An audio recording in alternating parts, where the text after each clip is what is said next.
दुनिया को लग रहा है कि मिडिल ईस्ट में थोड़े दिनों का पॉज आया है, लेकिन ये शांति नहीं, एक भयानक तूफान से पहले की खामोशी है। क्या अमेरिका वाकई पीछे हट रहा है, या फिर ये डोनाल्ड ट्रंप का वो एस्केलेशन ट्रैप है जिसमें ईरान को पूरी तरह मसलने की तैयारी हो रही है?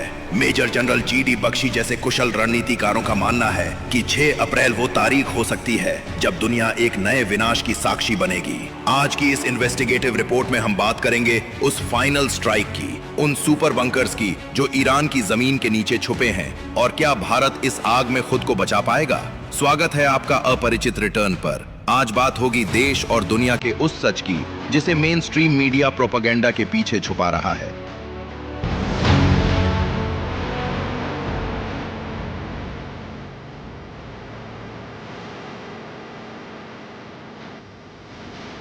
ट्रंप का दो मुहा चेहरा।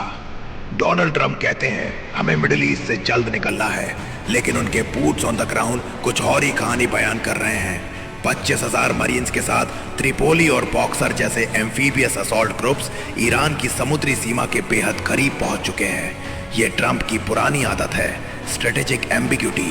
एक तरफ शांति की बात करो और दूसरी तरफ B-1, B-2 और B-52 बॉम्बर्स को तैयार रखो। ईरान ने उनके एयरक्राफ्ट कैरियर्स को हिट करके अमेरिका की पावर प्रोजेक्शन की धज्जियां उड़ा दी हैं। अब अपनी इज्जत बचाने के लिए ट्रंप को एस्केलेट टू डी एस्केलेट की रणनीति अपनानी ही होगी। Segment 2, 6 April. The suppression campaign expert analysis के मुताबिक 6 अप्रैल के आसपास अमेरिका एक भयानक सप्रेशन कैंपेन शुरू कर सकता है। इसका मकसद ईरान की कोस्ट लाइन पर मौजूद मिसाइल बैटरियों और लॉन्चर्स को तबाह करना है, ताकि अमेरिका की शिपिंग लाइन और मरीन लैंडिंग सुरक्षित हो सकें। लेकिन क्या ये इतना आसान है?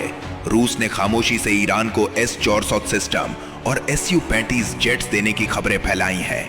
अगर ये सच है तो अमेरिका के F-35 और F-18 जेट्स के लिए ईरान का आसमान एक कब्रिस्तान बन जाएगा।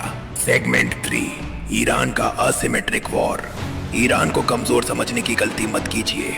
उन्होंने खुर्रम शहर 4 और फतेह 2 जैसी हाइपरसोनिक मिसाइलों से दिखा दिया है कि अमेरिका का आयरन डोम अब बेकार हो चुका है। ईरान ने एक असिमेट्रिक वॉर छेड़ दी है। उन्होंने दुनिया की इकोनॉमिक लाइफलाइन यानी एनर्जी सप्लाई को हॉस्टेज बना लिया है।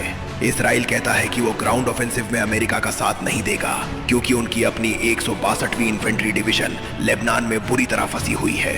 खबर है कि वहां 50 मरकावा टैंक्स तबाह हुए हैं और 300 से ज्यादा इसराइली सैनिक मारे गए हैं, जिसे सेंसरशिप के नाम पर दुनिया से छुपाया जा रहा है। सेगमेंट 4, भारत पर इसका असर, भुखमरी और महंगाई।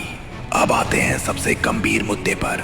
यह जंग सिर्फ ईरान और अमेरिका की नहीं है, इसका असर आपकी थाली पर पड़ने वाला है। हमारा 50% तेल गल्फ से आता है, 60% गैस वहां से आती है, 30% फर्टिलाइजर्स वहां से आते हैं। अगर होर्मुज की खाड़ी बंद हुई तो आने वाले साल में न सिर्फ भारत बल्कि पूरी दुनिया में भुखमरी और महंगाई का नंगा नाच होगा।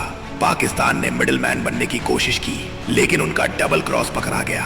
भारत ने अभी तक वेट एंड वॉच की पॉलिसी अपनाई है, लेकिन क्या हमारी ये खामोशी हमें महंगी पड़ेगी? सेगमेंट 5, निष्कर्ष। आखिरी सवाल दोस्तों, रण क्षेत्र तैयार है। एक तरफ अमेरिका के सुपर बंकर बस्टर्स हैं और दूसरी तरफ ईरान की मिसाइल सिटीज जो जमीन के सैकड़ों फीट नीचे हैं। क्या ये जंग वाकई 6 अप्रैल को एक नया मोड़ लेगी, या फिर दुनिया की इकोनॉमी के बटाधार होने का इंतजार किया जा रहा है? अपरिचित का काम आपको डराना नहीं, बल्कि उन सत्य तथ्यों से अवगत कराना है जो आपकी जिंदगी और देश की सुरक्षा से जुड़े हैं। आपको क्या लगता है, क्या भारत को इस मामले में अब सीधा हस्तक्षेप करना चाहिए? कमेंट में अपनी राय जरूर दें। जागते रहिए, क्योंकि जागरूकता ही वो हथियार है जो किसी भी स्ट्राइक से बड़ा है। जय हिंद।